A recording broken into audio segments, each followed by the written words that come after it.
Hey guys, it's Lee and Destiny.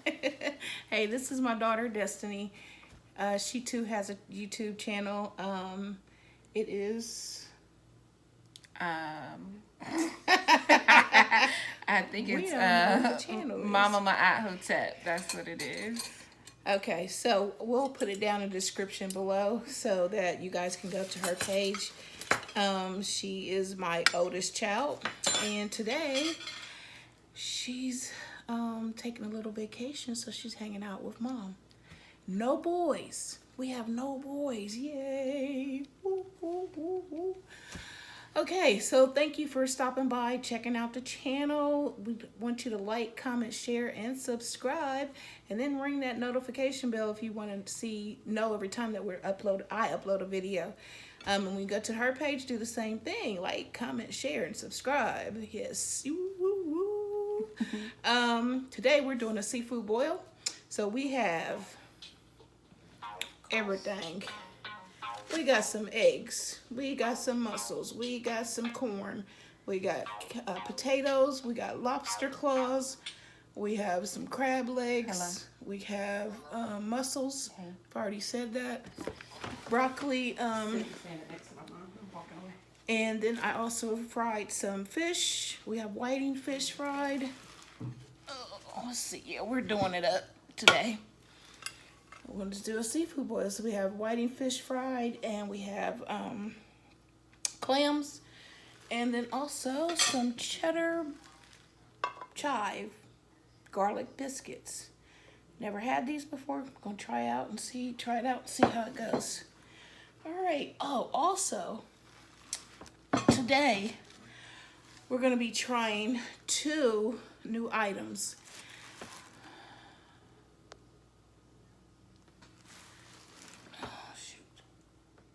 Hey, so as I was saying, I said 2 new items, but actually we have 4 items that we're trying. So we have the chili onion crunch. I learned about this from Mama D's World, and unfortunately she's no longer on YouTube. I hate that because I really loved watching her and loved chatting, getting advice from her. Also got this crunchy garlic, which I found while I was searching for this. This is from Trader Joe's. This I think I got off of Amazon. Also today we have Beloves Smackalicious sauce. Well, her sauce mix. And it's the mild one because I don't like spicy. We got that in a pot. We're going to put that in our bowls. And also on the broccoli, I decided we're going to try the jalapeno garlic pepper. This is by Rhonda's red sauce, and it is good as can be. And this is the jalapeno garlic pepper seasoning. I'm excited about this. I tasted a little bit on my hand, and it was good. So I can only imagine what it's gonna be like on the broccoli. This, I only used half of the mixture, but it came out really good so far. Well, it came out really good, period. And the other thing we have is some cucumbers that is marinated in some sweet and sour dressing. So I think we got a lot of food. Of course, we're not going to eat it all. We never do. Did you already say this? Yes, I already showed the fish and the clams. All right, so as soon as we say grace, we will get into this bite, as Cuzzo AB would say. Bow your heads. Yes, I said bow your heads. Bow your heads. Dear Father in heaven, Lord, thank you for this food that we are about to receive. I ask that you bless the hands that prepared it, and that you make it nourishing and fit for our bodies. In Jesus' name we pray. Amen. Amen and amen. Cool. All right, so let's start making plates. Whew. Egg. And I want corn. Oh, wait. And she's having Diet Coke. Thank you. I'm having mug root beer. Ooh. Yes, one of my favorite root beers. I actually was having diet root beer and poured it and left it over there on the counter. Crazy me. Okay, so I love these black mussels. How do we want to do the sauce? Do we want to pour it over everything or just pour it on our individual plates? You want to pour some over everything? Well, let me get the broccoli off, some of the broccoli off first, because I want to try the jalapeno garlic pepper. Get it stirred up. Stir it up. I'm gonna still this crab leg. We got little onions. Yeah, There's onions in here. Nice. yeah, there's onions. Yeah, definitely. That's one of her main. That's like one of the main staples that goes into any of the sauces that people make. You want it just on your plate? Yeah, then? just put it on my bowl. Cool. That's good. Thank you. Here's my bowl. Look at all those onions. Can you get it? Okay, I got it. Cool. All right. So now this chili onion crunch, it just goes on the seafood or on wherever you want to put it. It's kind of an oil base, but it's I'm gonna put it on some potatoes and put it on I don't know, maybe a little bit on my plate for the eggs. You want to try this? Sure. Here's this. Right. Okay. Now, I'll be glad when I get everything set up where I can see everything. I want to kind of have it set up the way most people, you can see everything on their plates and on the tray or their serving dish, the table. I like how Flavors by Dame Dash does his. You see everything. So, but he also has one of those rising tables and everything, which one of these days. All right, let's sample. I did open one side of this. I didn't open up the whole thing. Oh yeah, I need a piece of fish and some clams. I'm gonna put some of this on the broccoli and just see how this is. Rhonda, this is for you. Thank you. It's a few clams, it's good. Oh, you didn't take some piece of broccoli. Okay, this is for you, Rhonda.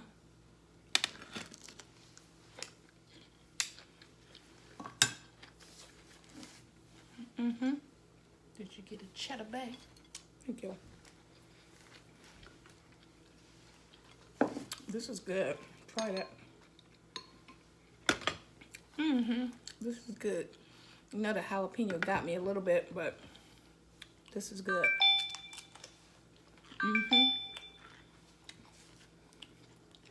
So I got this new app on my phone called the Citizens app, which keeps you updated on like crime and accidents and stuff like that in your area. What you want to know that for? I'm just playing. One of my friends had it, said she liked it, so I went ahead and got it. But it's noisy. I didn't realize there's that much drama that happens. Oh yeah. And yesterday I was in Target and I kept hearing this like car sound, like when you lock in your car doors and where it does that beep beep. And then even like that startup car kind of sound. And I did not know literally till the end of me being at Target that I was making all that daggone noise in the store. Because of this app. It was you the whole time. You're the criminal. I'm thinking something's over the loudspeaker happening or something like that. That's me. That's hilarious.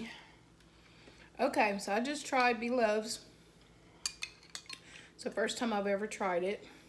I see everybody trying it, ordering it, and everything else. This is really good. I haven't tried it yet, but I did just pour some over my food. Here we go. A little looky look at what I got on there. So hopefully, let's see. Do I want to eat a piece of corn first?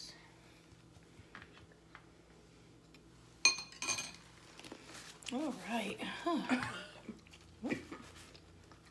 You okay? Sauce is good, but the corn, like, juice went down the wrong pipe. Yeah, that's been happening to me a lot lately. I thought I had a fork, but This is one fork. I haven't used it for anything but just stir up the sauce. I brought two and I gave you one. I thought I had one. I don't know what I did with it. Other than that, the Anyway. wooden fork. Yeah. This biscuit is pretty good. Where'd you get these from? Walmart. I ordered them from Walmart. I was looking for those cornbread. Oh yeah, the Biscuits, one cornbread thingy.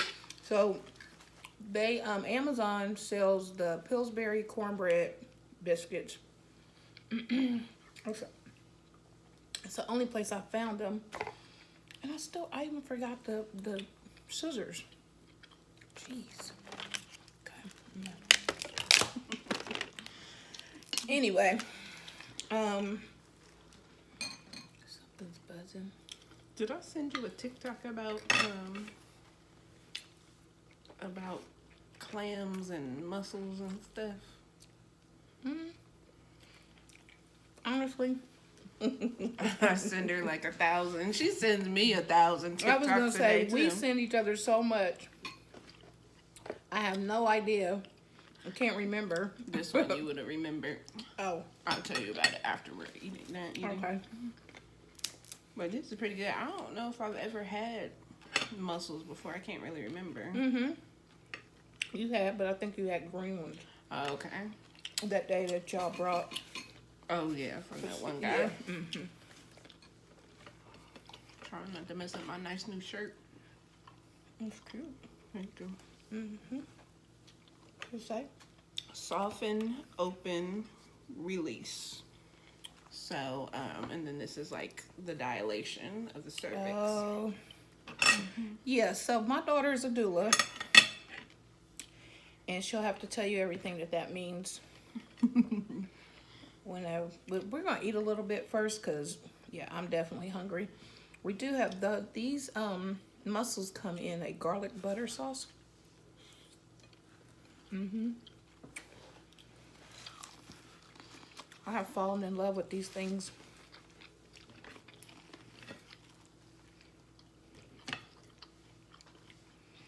So that's gonna be our topic today, is her being a doula. And what does a doula do? And then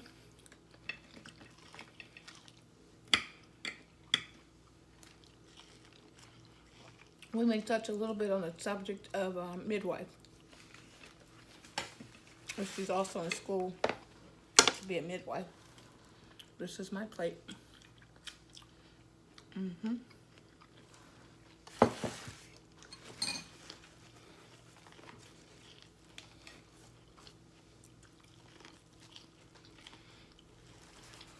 He's farting. I love corn.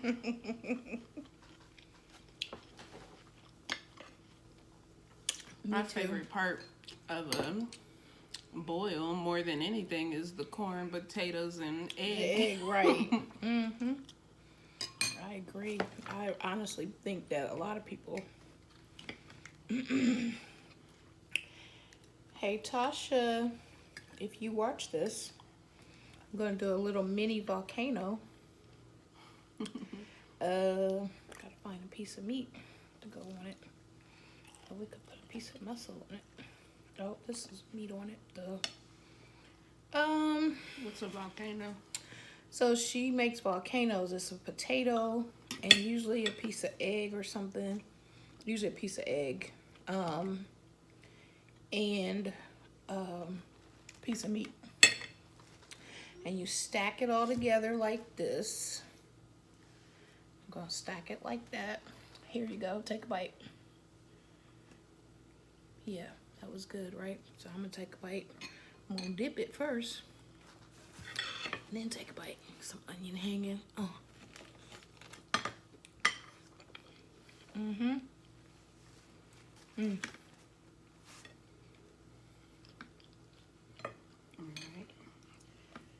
I'm gonna do So I one. got potato, piece of fish, and some egg. Nom nom nom. And I'm greedy. She said nom nom nom. If you guys watched me and my grandson a few months back, that's what he was saying. Yum yum yum. Nom nom nom. Nom nom nom. Every time basically he fed you guys.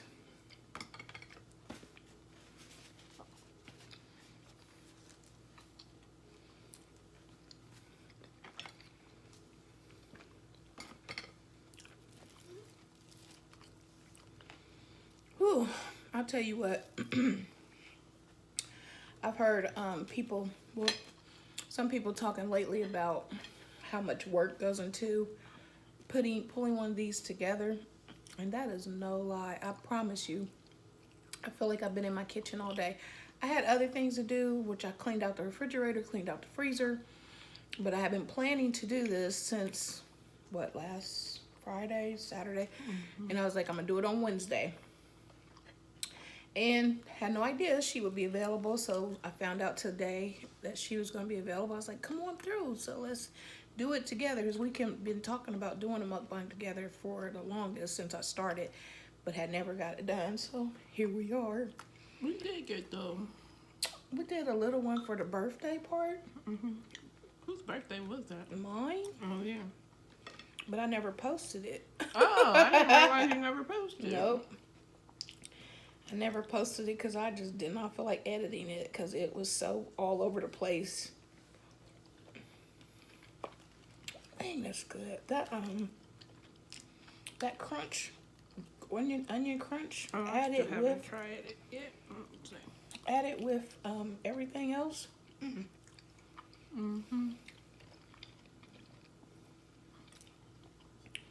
Knocks it out the park. So what I got, potato, and I'm just gonna do my volcano this way. Potato, mussel, and broccoli.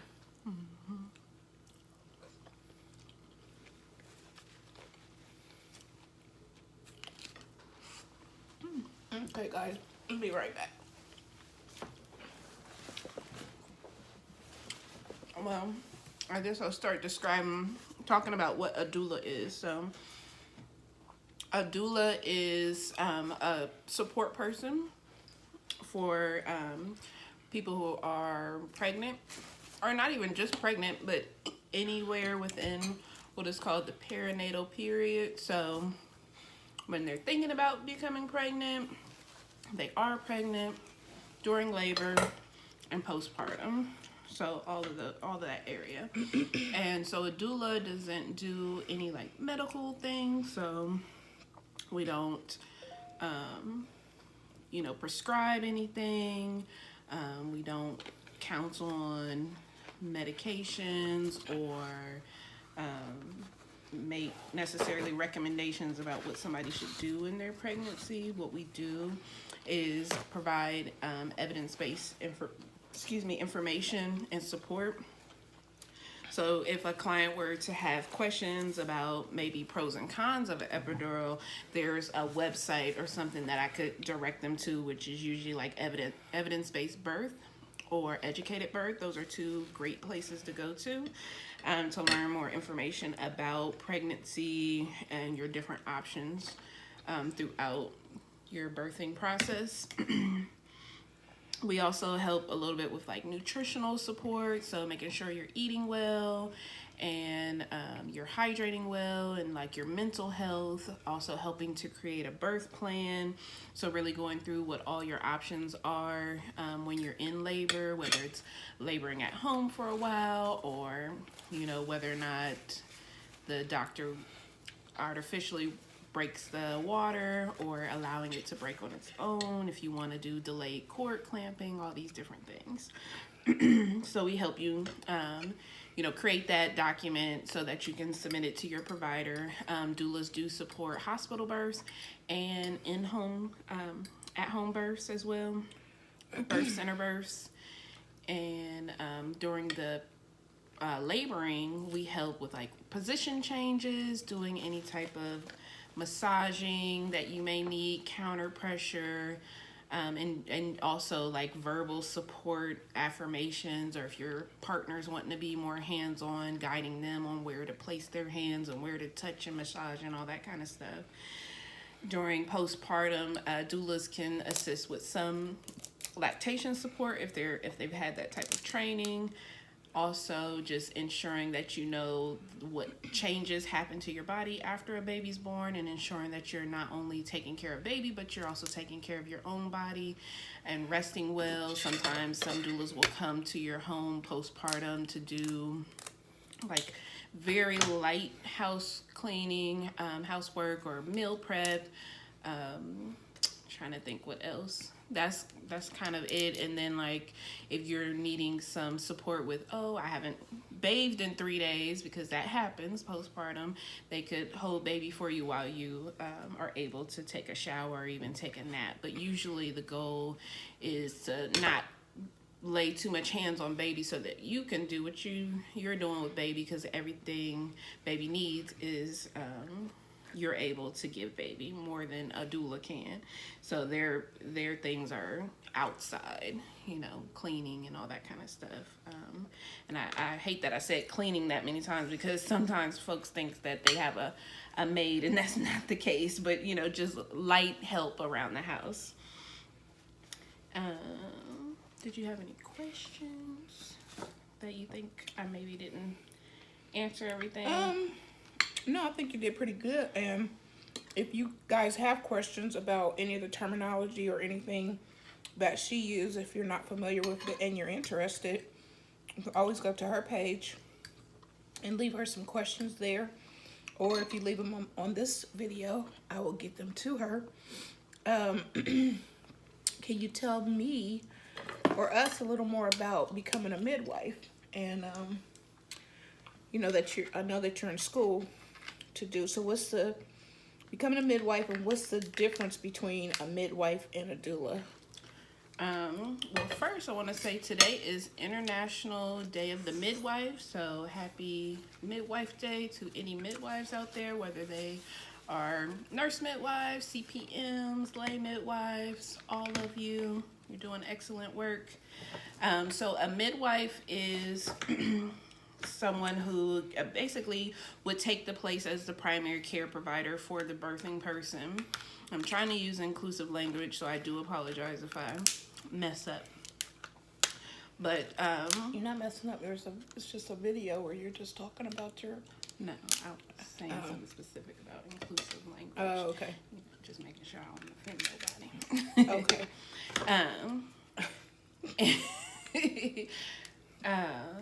So the midwife is there that basically in place of OBGYN. So a midwife and the midwifery model of care is more for low risk, normal pregnancies, normal births. And what normal means is like there's not anything that would cause you to be considered high risk.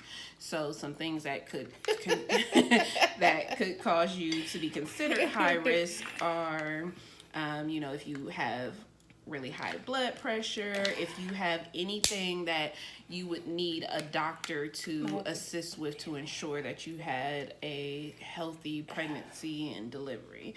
But if you're...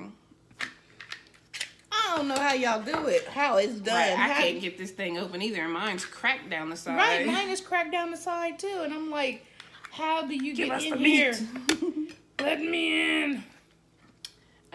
But the midwife does all the prenatal care, so they would, you know, do your weight, do your blood pressure at each visit.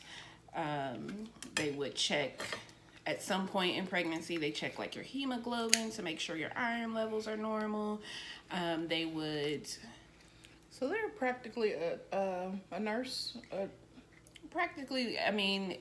They take the place of an OBGYN. Okay, so practically a doctor, yeah. Yeah, okay. So with the OBGYN, their specialty is more on the surgical type of births, or, you know, births and pregnancies that need to have more medical interventions, stuff like that.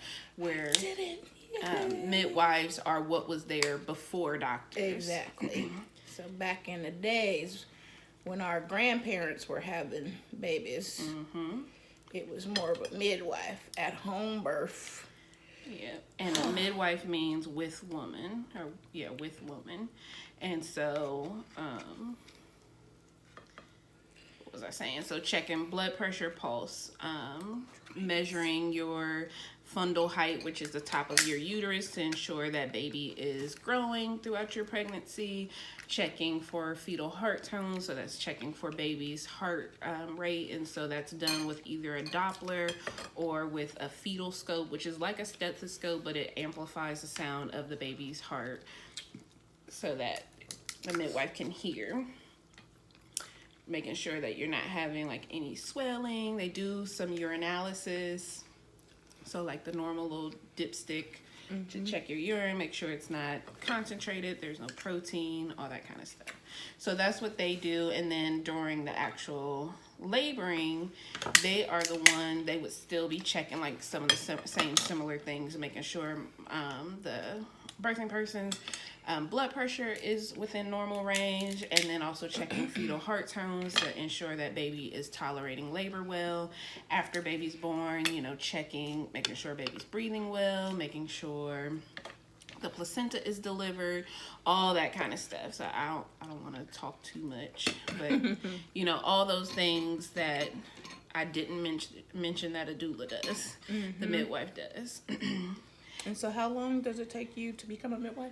So it really depends on what path you go, because there are a few different types of midwives. So there's what's called a certified nurse midwife, which is a CNM. This is the midwife that normally works in a hospital setting.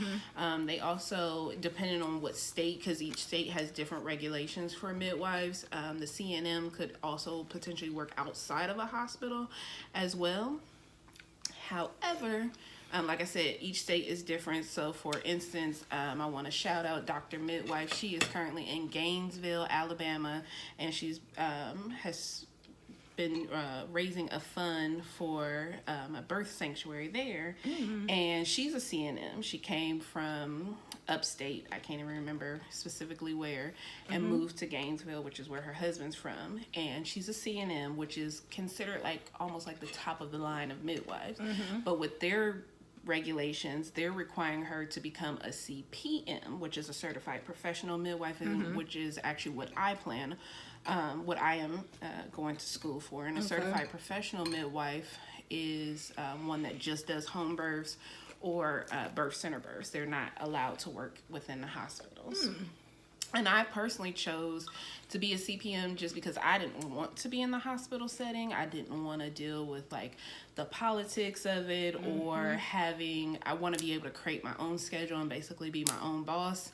Plus being able to actually work within the realms of what is normal physiological birth, and not have to have like what those numbers are, checking those boxes of what a hospital is. If there's one small variant, then we need to take this precaution. And I don't say that to create fear for anyone, because you can have a successful hospital birth without a bunch of unnecessary interventions. But as someone who plans to become a provider, I don't want the weight of what the politics are or what their policies are to determine how I'm able to care for my clients. Interesting stuff. Sounds like a lot of work. Yes. So go ahead. I was gonna say I never did answer your question on how long it takes. So with the CNM route, which is a certified nurse midwife, you do have to become a registered midwife, a registered nurse first, and then do the midwifery. So however long it normally takes to become an RN, I don't know what that process is, and then do the midwifery portion. For me, a CPM, it is the school I'm enrolled in is the National College of Midwifery. Their program is self-paced, but it normally takes about 2.5 to 3 years at the quickest that you could do it. Some people do take a little bit longer.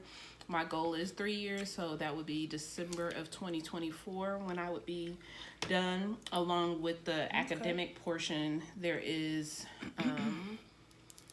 clinicals that I have to do. So there's a certain number of like observed births, assisted births, and then they're called primary while under supervision births that I have to do. It's quite a few, but I've already started that process. I have, I'm like officially moving into the assisted phase of my journey, where I will be able to do more hands-on stuff. So far in some of the prenatal visits that we've done with our clients, I've done, of course, blood pressure, pulse, checking for any edema, measuring fundal height, listening with both Doppler and fetal scope,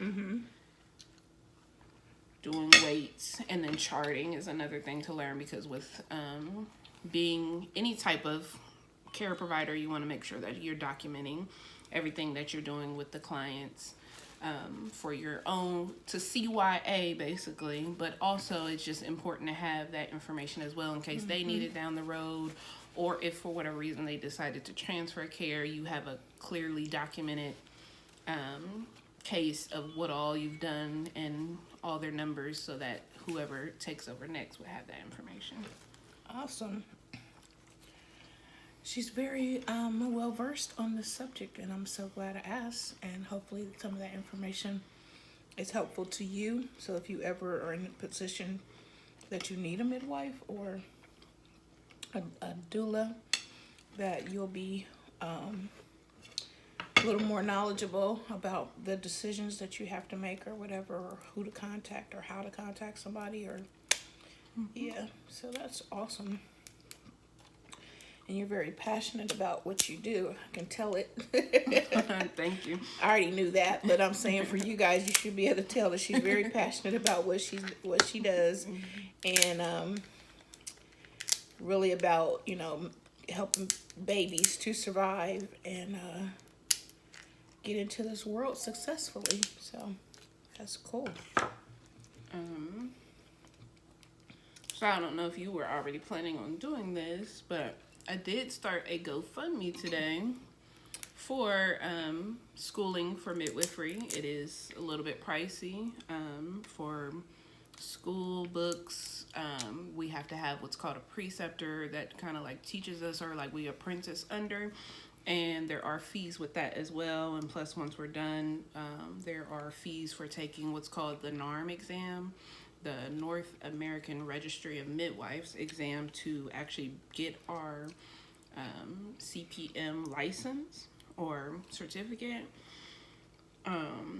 So if you're all right, or I'll make sure you have the link, so you can put it in your description box. Okay, cool. Yeah, we'll put that in the description box as well. And as well, if you check out her page, it'll be on there as well. So she's encouraging me to get back on YouTube. Yes, I is. She has a lot of good information regarding doulas and everything. So whether she's doing a mukbang, which she does have, how many on there? A couple of them? A couple of mukbangs on her page, and some doula stuff on her page, and along with some other items, I think. Yeah, so I definitely want her to get back on there and do whatever she, wants to do. So people know who she is. And then, as you have children, grandchildren, or know friends that's having children or whatever, and they decide they want to go a different route, they can reach out to her. So I don't know if there's a lot of midwives, especially African American midwives. Do you know how many there are? I don't know specifically the number, but I know it is definitely a lot lower than non-POC midwives. And specifically here in Columbus, Ohio, there are none that are certified in any capacity, except for there are, I think there's maybe 2 or 3 certified nurse midwives that work in the hospital. But as far as home birth midwives, there aren't any. I do know of a couple, at least one up in the northern part of Ohio. There may be more, and I do apologize if I forgot you.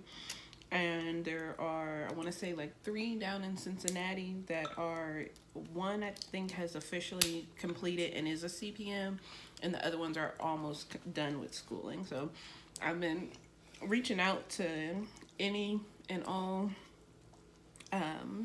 Black midwives or student midwives in Ohio, because I think it's important that we do have like some type of collective or connectiveness so that we can, you know, refer clients if needed, especially if someone's not close enough to us for us to go to. And just also, I think it's important to have like that community. Right. And I think Texas, there's quite a few down in Texas. And Philadelphia, it's Philly. There is one midwife there that I absolutely love, and hopefully one day I'll actually get to meet and possibly work with. The name of her organization is called the People's Midwife. And I'm trying to think. There's a lot in there. Of course, can't forget the Granny Midwife. So Mama Shafia Moore. I've been going through some of her courses that she has online. But I would definitely love to eventually meet her and maybe work for her or work with her or something. Okay. But there's a Granny Midwife. Her name is Salama. That I got to meet a couple of years ago. And it's just awesome to be around folks who have been doing the work for years and years and years, right. And, you know, have that title of Granny Midwife because they've been doing it for 20, 40 or more years. Catching babies. That's awesome. Beautiful work, too. It's beautiful work. Bringing lives into the world. Pass me a paper towel. Thank you. Well, guys, I think I'm full. How much time is on there? 34 minutes. Oh, we're gonna have to cut this down some. There'll be some parts where we kind of speed through. We'll be like, hold on, I gotta do this for you guys. Hopefully you heard that.